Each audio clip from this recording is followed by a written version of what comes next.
This is Greg Troutwine with Maritime Reporter TV, and we're very pleased to be joined by Phil Lewis, the Director of Research for Intelatus, to talk about going green in the maritime space. Why don't you just set the stage for us? When I say going green in maritime, can you kind of Mm. set the stage where we're at, and specifically what shipping is doing today in that effort? Yeah, hi Greg. Thanks for having me back. So let's just start with the basic challenge, and that's on the current pathway.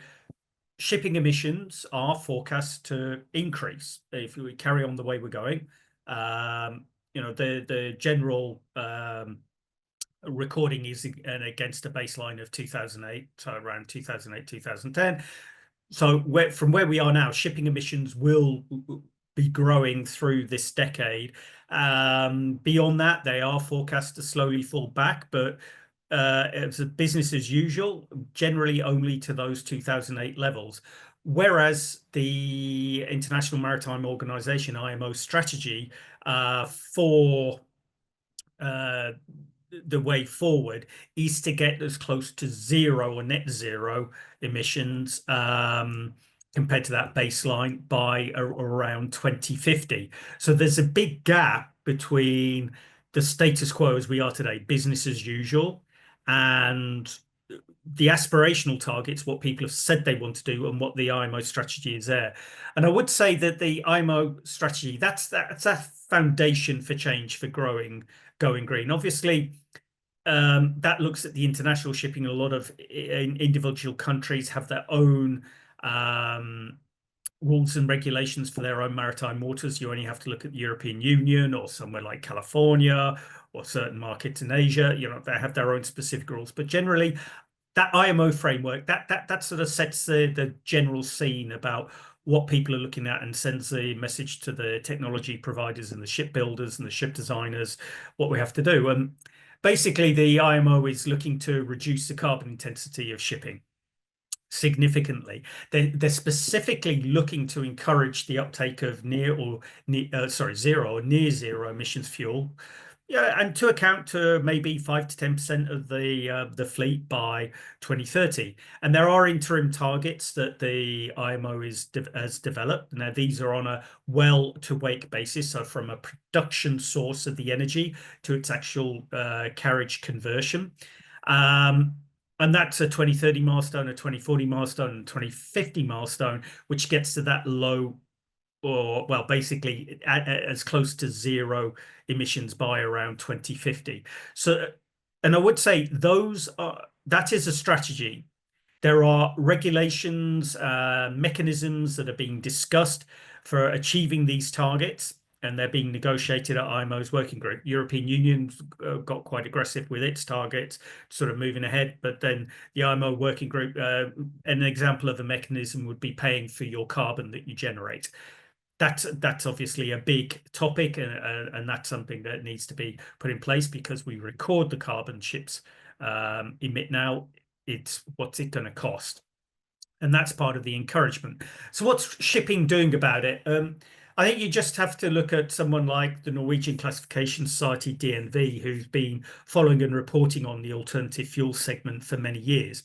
And they report that over 99% of the current operational fleet today operates on conventional marine bunker. In terms of the order book, the vessels featuring alternative fuels, that's LNG, LPG, methanol, ammonia, and hydrogen, account for around 17% of the energy carriers. So there's a clear message that investment in these alternative fuels is happening, LNG being the number one of those alternative fuels. Now, both conventional and alternative fuel segments do also record vessels with battery energy storage systems. And I would comment that those battery energy storage systems, they are storers of energy. So they're not the actual energy carrier. The energy carrier is the electron, is the electricity. So they work very well as a hybrid to a conventional engine, as well as pure battery electric as well. When you look at batteries and the conversation turns specifically to batteries, where do they make sense? Okay, so well, they don't make sense everywhere. It's a simple answer. So, you, based on those DNV figures I mentioned earlier, there's slightly more than 1,000 vessels today operational with batteries, and around another 550 on order. Now, what you have in that segment, you have batteries used as for low and zero emission operations, and that's using the electricity as the alternative energy carrier. And that's alternative to MGO or these liquid energy carriers that produce well-to-wake emissions.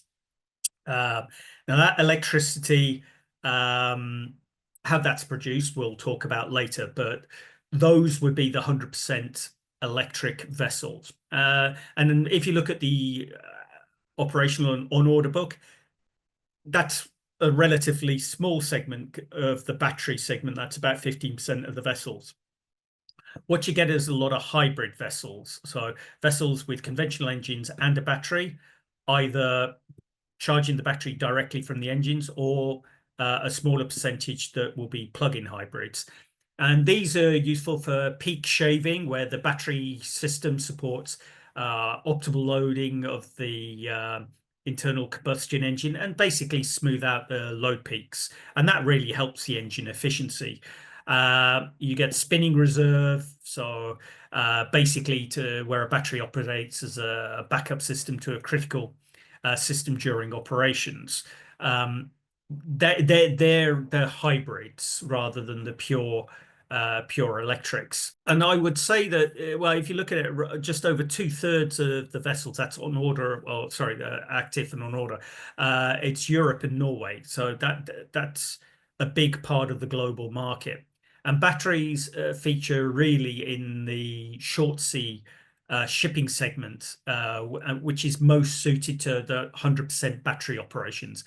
And that really includes things like ferries, offshore oil and gas and wind support vessels, and tugs. So this is in the long sea shipping, you don't necessarily get it. So if we look at an example, and you mentioned the name earlier, where batteries vessels may make sense, let's look at Norway. So they've got an installed electrical generation base of around 40 gigawatts. Now, 85% of that is hydropower, around 13% is onshore wind, and another percent solar. Less than 2% is thermal. So you've got more than 98% of that electrical generation infrastructure is low emission, zero emission. And so that low carbon electricity is available at source. So that well to wake that the IMO talks about, Norway is a country that can say, well, we have low emission electricity available. Now, with a long coastline and a distributed population, Norway's developed an efficient fjord crossing and coastal ferry network.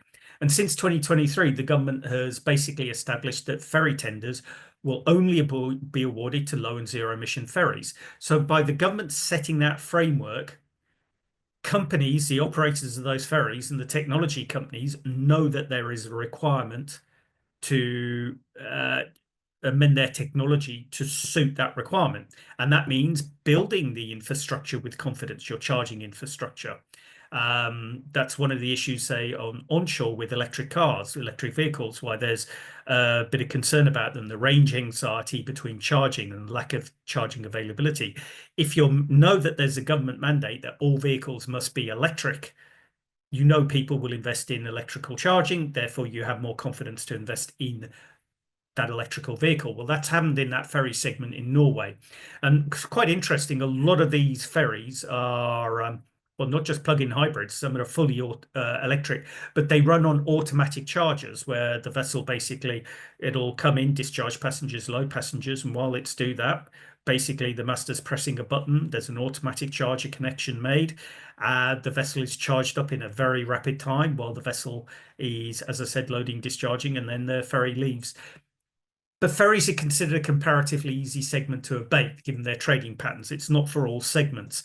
And further, Norway does have that exceptionally high proportion of clean electricity production, and that's a clear bonus. But many segments don't, or countries don't enjoy those same advantages.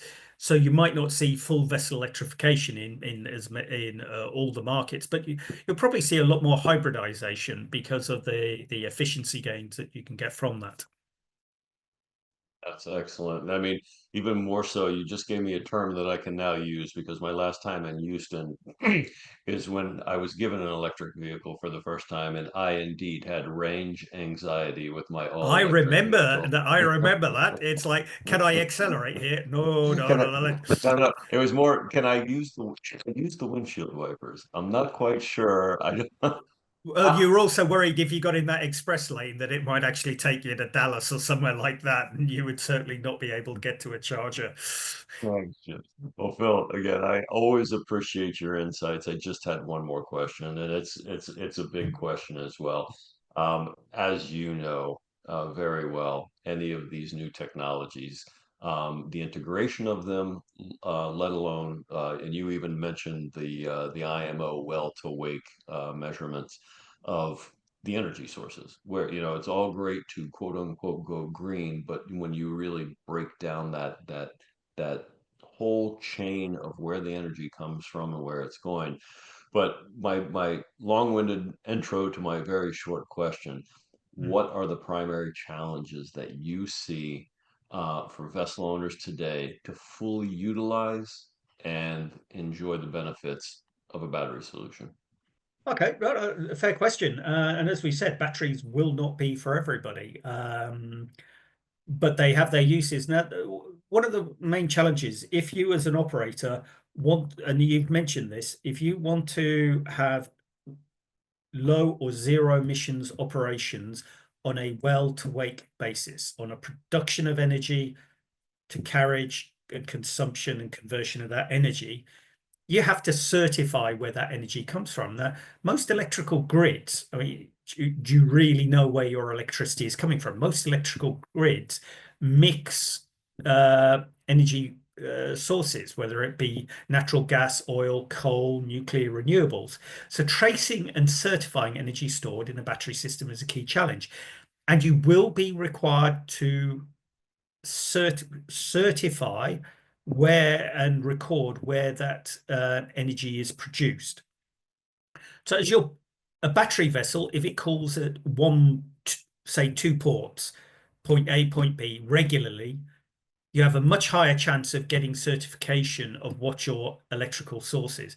If you're going to multiple different ports and trading in different areas, finding those sources is difficult. We know with the marine bunker market, there is a certification system in place for relatively basic fuel specifications, and even that is a challenge today. When you get to these alternative fuels that can be produced so many different ways, tracing that is a major challenge. And it's not just for electricity, it's whether it be hydrogen, ammonia, methanol.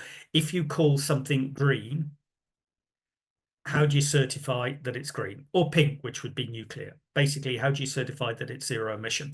So that is going to be a challenge going forward. As I say, if you're in a restricted trading pattern and you're just getting your electricity from one source or two sources all the time over a 10-year period or a 15-year period, the likelihood is you're going to be able to trace much more easily than when you're tramping around different locations and bunkering. When I say bunkering, getting your electricity from different areas, charging.